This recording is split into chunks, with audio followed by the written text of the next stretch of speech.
আবু উবাইদ রাদিয়াল্লাহু তাআলা আনহু স্ত্রী নাম হচ্ছে দোমাহ। তার স্ত্রীর নাম কি বললাম? হযরত বিবি দোমাহ। তিনি স্বপ্ন জগতে চলে গেছেন, তার মানে ঘুমন্ত অবস্থায় স্বপ্ন দেখেছেন। মানুষ দেখে না স্বপ্ন? আপনি দেখেন কি না? আপনার আমার স্বপ্নগুলো কেমন হয়? বাগে তাড়া করছে, হরিণ সামনে দেখতে পেয়েছি, তাই না? কি টাকা রাস্তায় পড়ে আছে, কুড়িয়ে নিচ্ছে। আমাদের স্বপ্নগুলো হয় এরকম। তা মুমিন মুমিনারা তাদের স্বপ্নটা কেমন হবে দেখেন।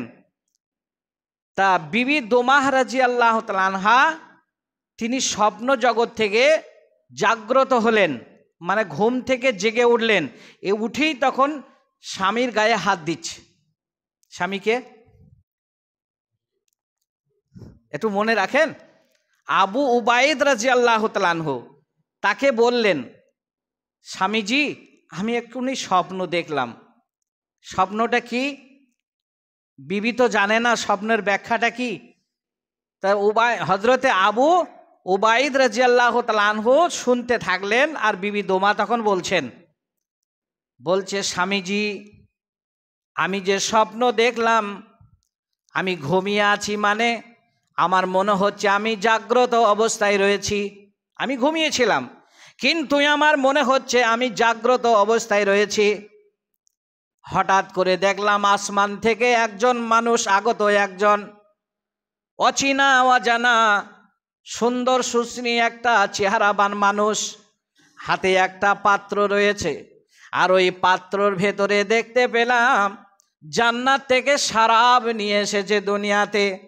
আর ওই শরাবটা আমি লক্ষ্য করলাম, দেখি যুবকটা কোন দিকে যায়, তার জান্নাতের ওই শরাবটা, জান্নাতের সুস্বাদু খাদ্যটা কোথায় নিয়ে যায়? গুটি গুটি পায়ে আমার বাড়িতে প্রবেশ করলো। এবার আমার বাড়িতে ঢুকলো, আমি দেখতে পেলাম সালামের বিনিময়ে ঢুকে গেলেন, আমি কিছু বললাম না। বিবি বলছেন আমি চাতক পাখির ন্যায় চেয়ে আছি, এরপরে কি করে, এরপরে কোথায় বসে, কি বলে না বলে সব শুনবো। ওই আগন্ত অচেনা অজানা মানুষটা জান্নাতে শরাব হাতে করে নিয়ে সর্বপ্রথমে সালামের বিনিময়ে ডাকলেন, আসসালামু আলাইকুম আবু উবাইদ, তুমি কি ঘরে রয়েছো? সালামের জবাব দিয়ে আপনি ঘরের বাইরে আসলেন। আসার পরে প্রশ্ন উত্তর হয়ে গেল। বলল হাতে কি? বলল জান্নাতে শরাব রয়েছে।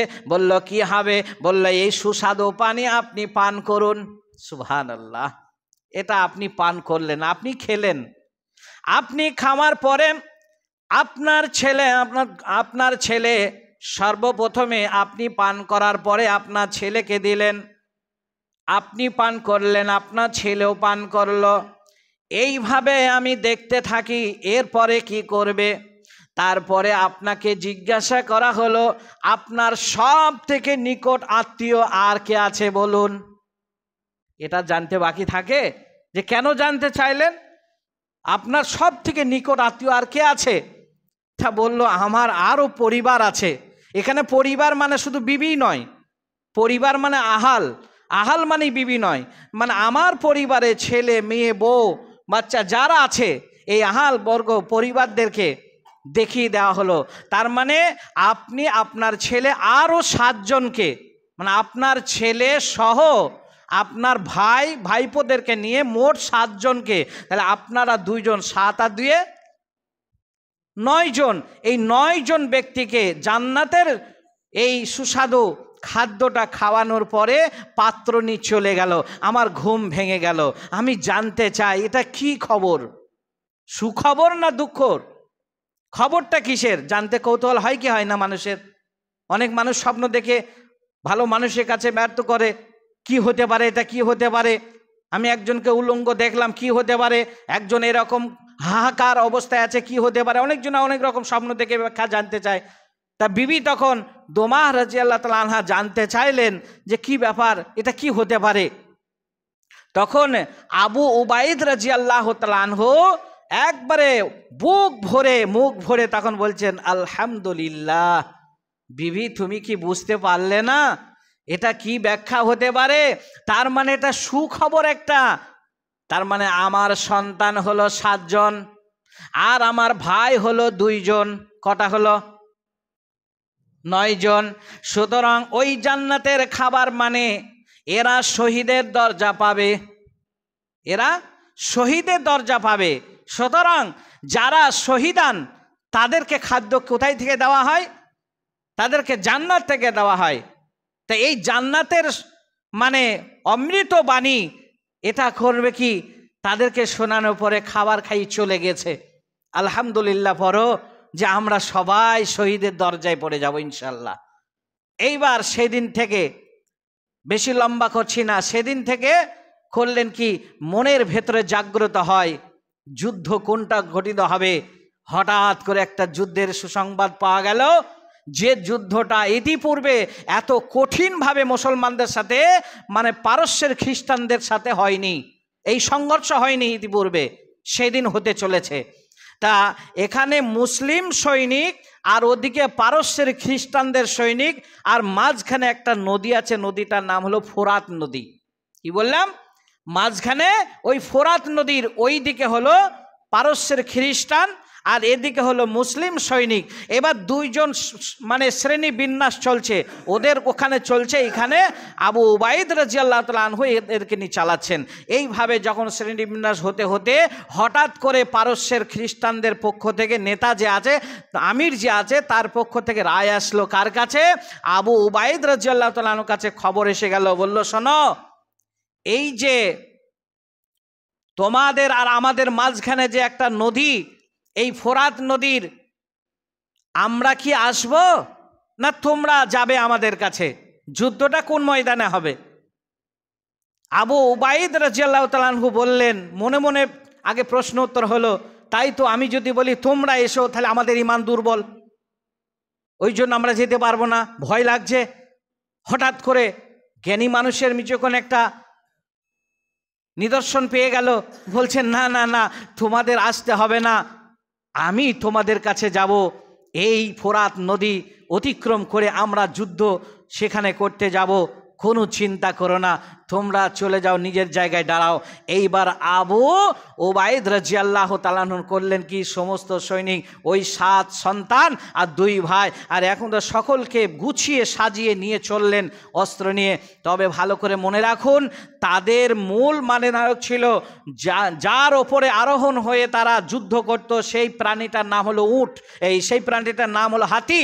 আর এরা যে প্রাণীর ওপরে উঠে যুদ্ধ করবে, এই প্রাণীটার নাম হলো ঘোড়া। কম বেশি আমরা চিড়িয়াখানা হয়তো কেউ না কেউ দেখেছি, আর চিড়িয়াখানা না দেখলেও কিছুদিন আগেও বীরভূম জেলায় শুনেছিলাম হাতির একটা দল এসেছিল, ধান নষ্ট করেছিল, কোন গ্রামে জানি না, কিন্তু নেটে পেয়েছিলাম। কোথায় গো? আউশ গ্রাম না? তা এর কতটা সাহস, কতটা শক্তি, এটা আমাদের কম বেশি অনেকেরই জানা আছে। তা যখন যুদ্ধ সংগঠিত হবে, সর্বপ্রথমে তখন এখান থেকে তৈরি হচ্ছে, আবু উবাইদ রাদিয়াল্লাহু তাআলা আনহু তৈরি করে দিলেন। আর এই ঝান্ডা রয়েছে, আবু উবাইদ রাদিয়াল্লাহু তাআলা আনহু হাতে ঝান্ডা। তিনি বললেন, আমি যদি শহীদ হয়ে যাই, আমার ভাই অপেক্ষা করবে, আমার সন্তান অপেক্ষা করবে, আমার আত্মীয় স্বজন যারা আছে, সৈনিক যারা আছে, তারা একের পর এক তারা পরস্পর আসবে, কোনো চিন্তা করো না। আর আমি জানের কোনো পরোয়া করি না, আমি কোনো চিন্তা ফিকির করি না, আমি যে শহীদ হতে চাই সেই মানসিকতা নিতে এসেছি। কেন? আমি সেই আমার বিবির স্বপ্নকে সত্য রূপান্তরিত করতে এসেছি আজকে। কোন স্বপ্ন মনে পড়ছে? আমার বিবি যে স্বপ্ন দেখেছে, সেই স্বপ্নটা বাস্তবায়িত করার জন্য আমি আজকে এই ময়দানে ঝাঁপিয়ে পড়েছি। এই বলে যখন শুরু করতে যায়, তখন ওদিক থেকে একটা হাতির দল, হাতির ওপরে মানে পারস্যের খ্রিস্টানরা যখন মানে অস্ত্র নিয়ে, তীর আর এদিকে মানে অস্ত্র নিয়ে যখন তারা আগুন মানে গুটি গুটি পায়ে সামনে আসছে, আর এদিকে ঘোড়ার ওপরে এরা চড়ে যখন সামনে যাচ্ছে, ঠিক মুখামুখি হবে, আর উটের ওই সুর একবার যখন হিলিয়ে দেয়, তখন সেই ঘোড়ার ওপরে যে থাকে তার হাতে একটা চাবুক থাকে, ওই চাবুকটা করে যখন ঘোড়াকে আঘাত করে, ঘোড়া তখন চাবুকের আঘাতকে সামনে যাবে কি পিছিয়ে চলে আসে। কেন? ওদিকে ওই যে এই হাতির যে সুর, তার লড়ানো দেখে ভয়ে এই ঘোড়া আর সামনে যেতে পারে না, এরা তখন পালিয়ে যায়। আর ঘোড়ার ওপরে যারা থাকে টপ টপ করে মানে পড়ে যায়, গাছের পাকা ফল যেমন পড়ে যায়, মৌসুমি ফল। ঠিক অনুরূপে ঘোড়ার উপরে যে মুসলিমদের সৈনিক ছিল এরা তখন এক এক করে সব পড়ে যায়। হঠাৎ করে আবু উবাইদা রাদিয়াল্লাহু তাআলা আনহু বললেন, দাঁড়াও, ঘোড়া যাচ্ছে যাক, তোমরা যাচ্ছ কেন? তোমাদের কি ঈমান নেই? তোমাদের কি জান্নাতের সেই সুস্বাদু পানি পান করার কোনো ইচ্ছা নেই? হ্যাঁ আছে, তাহলে পালাচ্ছ কেন? ঘোড়া পালাচ্ছে, পালাতে দাও। ও অবলা, ও অবুঝ, ও বোঝে না, ও যেতে পারে, ও তো সামনে পেছনে ওর চিন্তা ফিকির নাই, তুমি কেন চলে যাচ্ছ? এইভাবে ডাক শুনে আবু উবাইদা রাদিয়াল্লাহু তাআলা আনহু ডাক শুনে সব সৈনিক একসে গেল। আসার পরে বলল, শোনো, আমি উবাই তোমাদেরকে গুছিয়ে সাজিয়ে সারিনি বিন্যাস করে আমি তোমাদের পেছনে নেই, আমি পতাকা নিয়ে না, আমি করব কি, আমি সামনে অগ্রসর হচ্ছি, আমার পেছনে তোমরা এসো। এইভাবে সর্বপ্রথমই যেটা সব থেকে বড় হাতি সে পালায়নি, সব থেকে বড় হাতি এইবার তখন পেছনে আছে, সামনে সব হাতি দাঁড়িয়ে। আর এখানে আবু উবাইদা রাদিয়াল্লাহু তাআলা আনহুর হুকুমে তার মানে কৌশলে তখন মুসলিমদের সৈনিক যত ছিল অস্ত্র নিয়ে সামনে এগিয়ে যায়, আর ছোট ছোট হাতি যত ছিল তাদেরকে আঘাত করা হয়, অস্ত্র দিয়ে আঘাত করা হয়, তীর নিক্ষেপ করা হয়। অস্ত্র তীর যখন একের পর এক যখন চলে যায়, তারা ভয় খেয়ে হাতিগুলো আস্তে আস্তে পিছিয়ে চলে যায়। ঠিক ঘোড়ার ওপরে সওয়ারিকে যেমন ফেলে দিতে লাগলো, ওদেরকেও এবার পারস্যের খ্রিস্টানদেরকেও ওই মানে হাতির ওপর থেকে ওইভাবে মৌসুমি ফলের মতো টপ টপ করে তারা পড়ে গেল। তারা পড়ে যাওয়ার সাথে সাথে কিছু পালিয়ে গেল, কিছু থেকে গেল।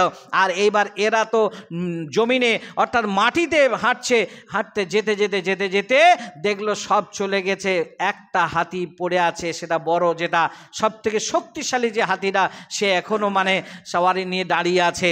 তার কাছে গিয়ে সর্বপ্রথমে যখন আঘাত করতে গেল, আবু উবাইদ রাদিয়াল্লাহু তাআলা যখন আঘাত করতে গেলেন, তখন করলো কি, ওই হাতির সুর দিয়ে আবু উবাইদ রাদিয়াল্লাহু তাআলা আনহুকে মাটিতে ফেলে দিয়ে পায়ে পিষ্ট করে তাকে জান্নাতে পাঠিয়ে দিল। একবার বললেন না তো, ইন্না লিল্লাহি ওয়া ইন্না ইলাইহি রাজিউন? কার ইঙ্গিতে হলো এটা? আল্লাহরই। সুতরাং সে জান্নাতে চলে গেল। সঙ্গে সঙ্গে তার বড় পুত্র, বড় ছেলে, সে এসে যখন পতাকা ধরে নিল, তাকেও তখন জমিনে ফেলে আবার তাকে ওই হাতির পায়ে পিষ্ট হয়ে সেও জান্নাতে চলে গেল। তারপরে চলে আসলো তার ভাই। এইভাবে যখন সব থেকে নিকট আত্মীয় 7 জনই আর ওদিকে 2 জন, এই 9 জন ব্যক্তি যখন জান্নাতের সুখবর পেয়ে যখন চলে গেলেন, এইবার কি হবে? তাহলে কি মুসলমানদের জয় হবে না? এরা কি পরাজয় হয়ে যাবে? এরা কি হেরে যাবে? এরা ওখান থেকে ওই ফোরাত নদী আবার অতিক্রম করে তারা কি পিছিয়ে আসবে? তাহলে কি করবে? হঠাৎ করে মাসনা বিন হারেসা তখন বললেন, দাঁড়াও, কোথায় যাচ্ছ তোমরা? মুসলমান না আমরা তো মুসলমান, পালাচ্ছ কেন? তখন করলেন কি, মাসনা রাদিয়াল্লাহু তাআলা আনহু তখন করলেন কি, যে সৈনিকটা জিন্দা আছে, সুস্থ আছে, অস্ত্র আছে, তাদেরকে ওই ফোরাত নদীর পাশে ডেকে নিয়ে গেল। বলল, শোনো, সরাসরি আর যুদ্ধ হবে না, আমরা কমজোরি হয়ে গেছি। আমাদের বলবান যারা দুঃসাহসিকতা দেখায় সমাজে, তারা চলে গেছে। এখন আমাদের সামনাসামনি আর যুদ্ধ হবে না, একটু কৌশল করে যুদ্ধ করতে হবে আমাদের, তবেই আমরা জিততে পারবো, নচেত আমাদেরকে এখান থেকে নৈরাশ্যে চলে যেতে হবে। মাসনা রাদিয়াল্লাহু তাআলা আনহুর যুক্তিতে এইবার উনি শ্রেণী বিন্যাস শুরু করে দিলেন। এই পরে কে, তারপরে কে ধরবে, কে পতাকা ধরবে, কার হাতে সর্বপ্রথমে তীর দেওয়া হবে, কার হাতে সর্বপ্রথম অস্ত্র দেওয়া হবে, কার হাতে সর্বপ্রথমে ঢাল দেওয়া হবে, এরকম শ্রেণী বিন্যাস হলো। এই হতে হতে হতে হতে এইবার তারা যুদ্ধের মাঠে আবার নেমে গেল। এইবার সামনাসামনি নয়, কৌশল করে যুদ্ধ শুরু হয়ে গেল। একের পর একে একাধিক পারস্যের খ্রিস্টানদেরকে জাহান্নামের দরজায় পৌঁছিয়ে দিল।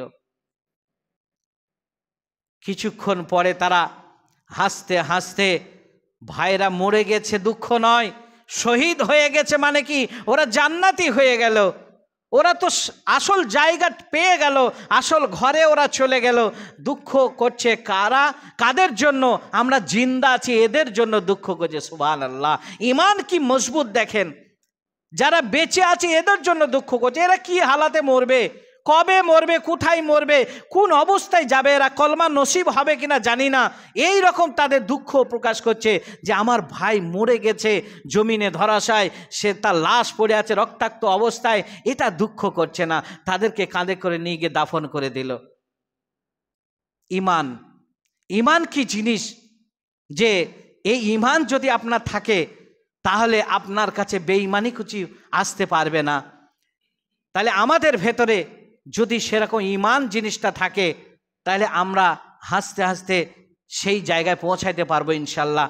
আর ঈমান জিনিসটা যদি আমাদের না থাকে, আল্লাহর ভয় তাকওয়া যদি না থাকে, তাহলে আমাদের জীবনে বেঁচে থাকাটা তা হবে, কোনো লাভ হবে না।